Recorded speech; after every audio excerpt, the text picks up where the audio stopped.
All right, good morning, people of YouTube.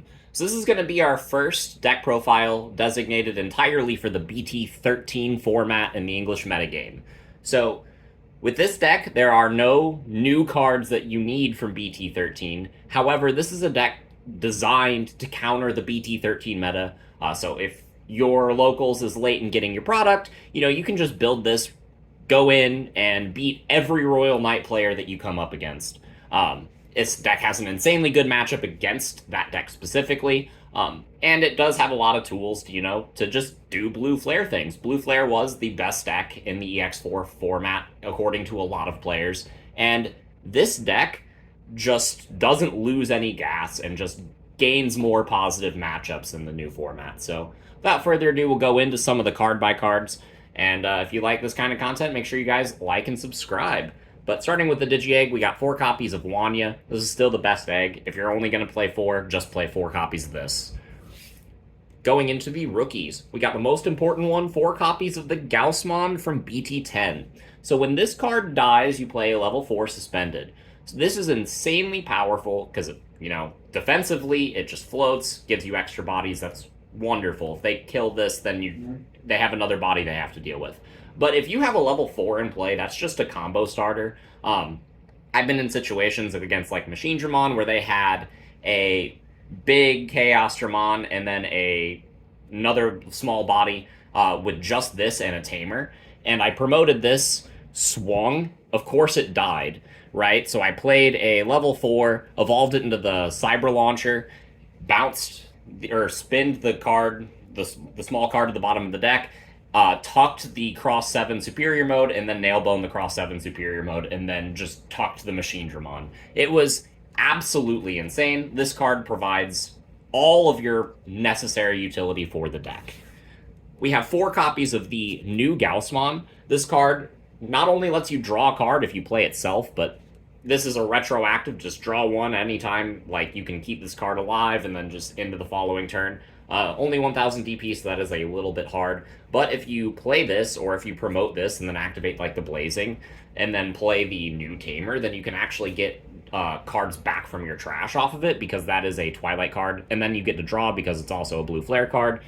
This card has insane synergy and is just a really, really good card, and a welcome addition to the deck. We got 3 copies of Dracomon to round out the level 3s. I like playing 11 rookies in this deck because you do need room for other pieces in the list, but 11 still gives you enough that you can go wide in situations where that will just win you the game. And there will be a lot of times where just going wide can win you the game. So having a bunch of rookies can let you do that. This card's inheritable is really good. This card's main effect can let you draw cards, but it doesn't trigger off of itself like the Gaogamon does, which is why this is the 3 of in the deck. So going into the level 4s, we got 2 copies of the old Metalgreymon. This card lets us stun cards. It's also a really good opener. If we don't open the Blazing, we can hard play Mailbird and then play a Tamer, and then have the rookie in the back, and then we're pretty much set up. So this is a really good opener.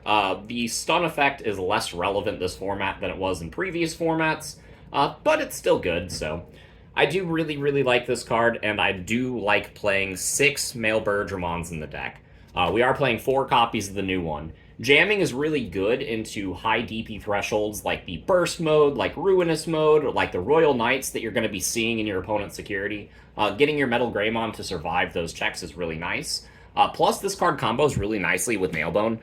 Being able to play this card and then give your opponent an Ice Wall effect on a card like miragegaogamon that would be swinging multiple times is really, really impactful and can win you a bunch of games. So I do really like this card as a 4 of, especially going into a Royal Knight-based format. So 6 Metalgreymon. We are also playing 6 Greymons. I'm playing 4 copies of the Greymon from BT10. Good searcher, can recycle our Metalgreymon cards. Really, really strong, and the unsuspend when attacking is also really nice, but your opponent has to have 2 Digimon in play in order to do that, so this is something that they can play around. However, you force them to play around it, and that in and of itself is an advantage because you can go wide and they cannot. This card is just really, really strong to play off the Gaogamon. It's a really good turn 1 open because it's only 4 memory. I really, really can't say enough good things about the BT10 Greymon. We do play one copy of the new EX4 Greymon and one copy of the starter deck 1 Greymon. So most people will just play 2 copies of the starter deck 1 Greymon because it's more aggressive. And I do really like that, but it isn't a blue flare card. It doesn't have inherent synergy with a lot of the combos that we are going for. And this is a blue flare deck with a lot of fancy combos. So you can effectively just not play this card and get the same result in a deck like this specifically. But this card is really good for the aggression. You can, tuck this under your Tamers with material save, and then evolve it into something like a Omnimon, get the jamming, get the sec attack up. Like, that combo still exists. And you can also, like, Digicross with this, and then tuck the other Greymon, and then get the 2 attacks at sec attack +1. That still exists. This card just is another cool combo extender, and I treat it as that, but also the 6th Greymon name. This other Greymon is a 4-cost to hard play, so it's also a good opener. Gets us cards from the top of our decks. That's also nice. It has save. And the when attacking inheritable effect to draw cards is not once per turn. So you can trigger this multiple times if you get multiple attacks. And it's just really strong. So I do like the variety in the Greymons and the level 4s. The last level 4 we are playing is the single copy of Omnimon. Hybrid for game is something that comes up a lot in this deck, especially since we play, Blazing Memory Boost, and we can play it for free off of some of our effects, mainly the Kazuha, but this card is really, really strong in the mid to late game, and I think it deserves the 1-of spot in the deck. So going into the level 5s, we got 4 copies of the main boss monster himself, Metalgreymon. If you're not playing 4 copies of this card, you're playing this deck wrong.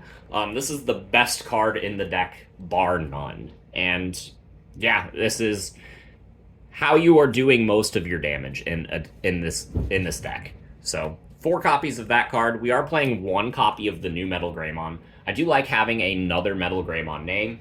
Being able to play 5 of this card, essentially, so that we can Digicross, have the Rush, is really strong.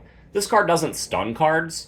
It strips sources, which is significantly worse into the Royal Knight matchup, because if your opponent has, like, Leopardmon, Gaogamon, like, that kind of bullshit, you can play the Metalgreymon, stun their blockers, and then swing out, and it's really strong. You'll get jamming off the male Birdramon, you'll get the double attack off the Greymon, and then you'll just get a bunch of checks. This card can't do that against that matchup specifically, but it is still strong against everything else, and having a 5th Metalgreymon name is really good for consistency. Because you do play 6 of each piece, you want to be able to Digicross into a Metalgreymon as quickly as possible. And we play a lot of Search, so I felt like 5 was fine. I am playing 2 copies of the Metalgreymon plus Cyber Launcher. So you'll notice in my level 4 lineup, I did not include Deckardramon. That is because we are not playing Deckargreymon. I think the Cyber Launcher is going to be the meta call that this deck needs to move forward, and here is why. This card is also treated as a Metalgreymon card, so it is highly recurable off of our trash with our new Tamer, with our Gaogamon, with all of our cool cards, right? With our Greymon can add it back. Neat. But this card will spin floodgates. So you know how I said swing Gaogamon dies, play level 4? You can then pay 4 memory, evolve that level 4 into the Metalgreymon Cyber Launcher. Tuck another card under the Cyber Launcher, and then take their Floodgate and put it on the bottom of their deck. So the cards like Chikurimon, the cards like Solarmon and Psychmon that also stop Royal Knights, stop this deck. And especially at the beginning of the format, especially in North America, everybody is going to be playing Royal Knights because everybody in North America loves the Royal Knights.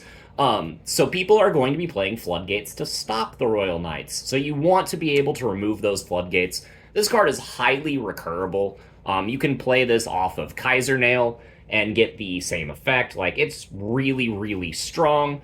And I wouldn't play any less than 2. There are even situations where you can, like, have one in trash and then have the other one in hand and then use or Digivolve into this and then tuck the, like, other one with the Tamer, and then just, you can spin a bunch of cards and you can do stupid things. Like, this card is absolutely dumb. And I think it just has more utility than the Deckargreymon going into this BT13 format.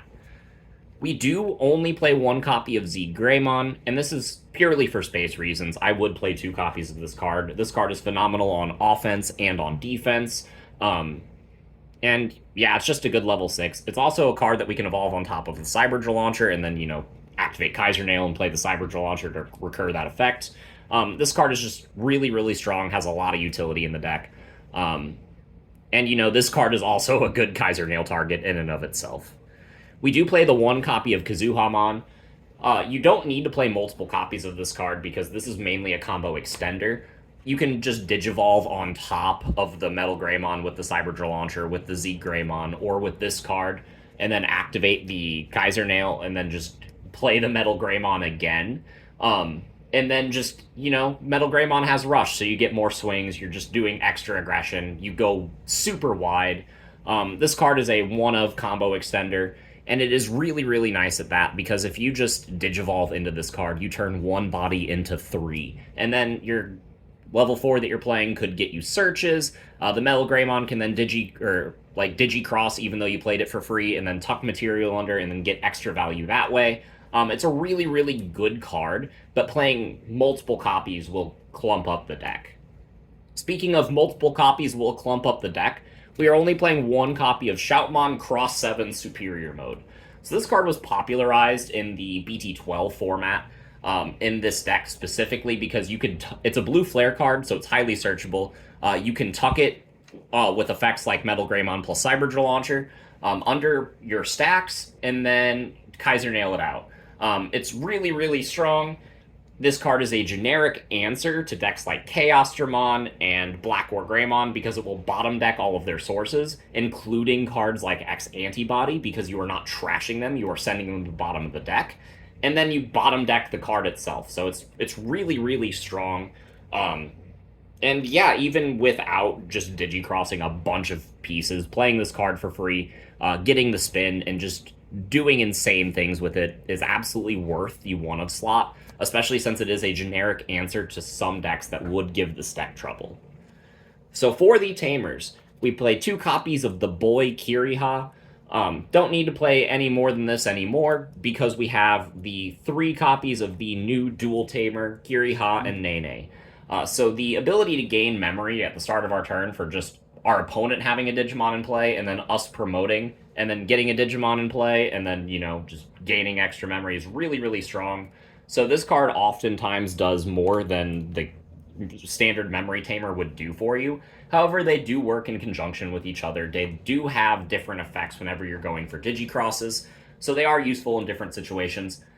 I just think the dual tamer is useful more of the time, so I'm playing more copies of that card. So that's it for the Tamers. And again, like the Metalgreymon explanation, having 5 copies of this and having 5 copies of the Metalgreymon is really, really strong because you're always going to see the combo pieces that you need by the time you need to pop off. So for the options, we got the 1 of Ice Wall. I'm only allowed to play 1. We got the 4 copies of Blazing Memory Boost. Again, like the Metalgreymon, this is a mandatory 4 of in the deck. It's just one of the best turn 1s that you can possibly have. It sets you up, it does everything. We have 2 copies of Kaiser Nail. I've been talking about this card a lot. Plays a card from your sources for only 4 memory. You can play it for free off Kazuha. And even if you don't do that, you can tuck cards with Metalgreymon plus Cyberdrill Launcher, or just by evolving on top of the Metalgreymon and then just activating this card. It's absolutely insane. This card gives you so much value, and don't sleep on this card whenever you are going up against this deck, because you will just straight up lose in some situations. Like that Machinedramon example I gave you at the beginning of the video. So, we got 2 copies of Kaiser Nail. We got 2 copies of Sorai. This card just straight up laughs at Royal Knights. If you activate this off of the Kazuha, or just to pass your turn, whenever you suspect that they're going to have the Omnimon play, they can't really do the Omnimon play, and that's funny, and then you can just clap them back. So 2 copies of Sorai. This card's also really good into matchups like miragegaogamon. They hit this in security, they strip a bunch of their sources, maybe it slows them down. But it's mostly in here for Royal Knights and decks, and decks like bloomlord. This card is also really fantastic into that as well. And then the last card of the deck is honestly the card I'm the most unsure of. We got 2 copies of Great Maelstrom. This is a really good card in your security against decks like miragegaogamon or Shinegreymon.